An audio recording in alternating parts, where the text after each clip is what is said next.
Okay, so here's what I found today at this second-hand sale, pretty local to me. I tend to go there a lot, looking out for old RC stuff, and to be honest, it's often a wild goose hunt. Not very often things turn up. Now, this did show up.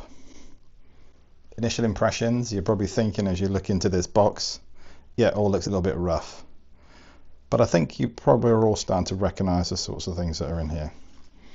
And let's start with this one here. So definitely, let's move this box out of the way.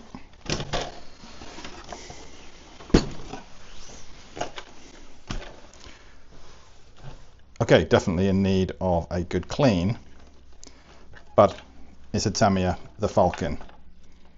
And as you can see, and I've had a reasonable look over it, it's well used, but with a good clean, I think that's going to come up really nice.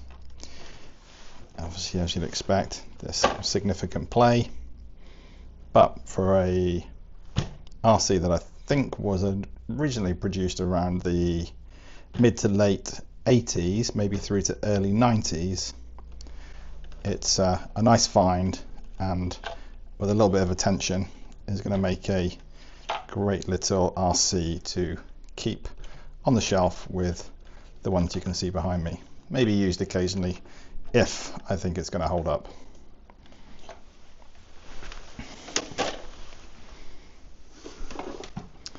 Now this is a little bit more rare and maybe a bit more interesting. Sorry to all the Tamiya fans out there.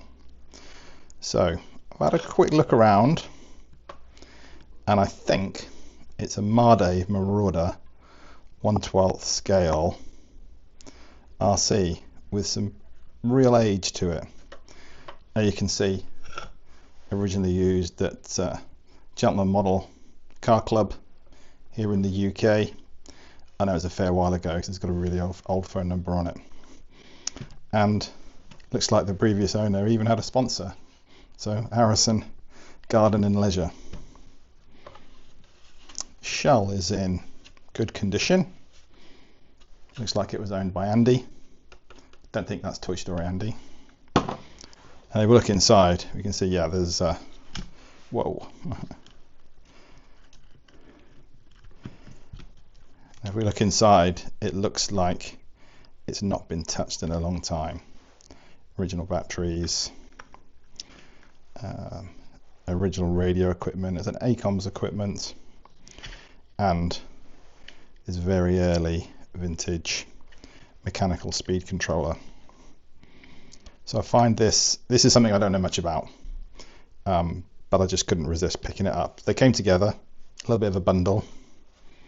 The guy selling it said he was selling it on behalf of the previous owner, so that's really interesting, and it'll be really good to get up and running. If you know something about these, then please put something in the comments, because I'm really interested to find out a lot more about this RC.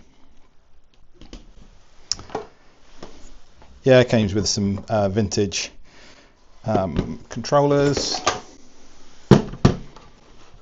This one I like. I remember this one a lot. So again, it'll be good to see whether we can keep them synced up with the vintage RCs.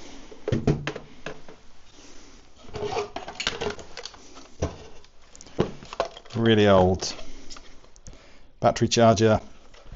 I can't see me using this much, but I think it's a great retro piece of equipment.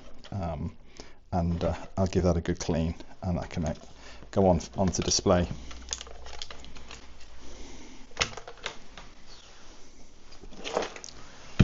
Yeah, I don't think we'll be using that, but again, it's nice to see it. And I think that was all the RC equipment. Okay, that wraps up today's short video. I really just wanted to show you these vintage RCs that I picked up today. If you're interested to see how I get on with them, what sort of restoration I put together, then like the video, subscribe to the channel, and you'll be able to see how I get on. Okay, that's all for today, and I'll see you on the next one.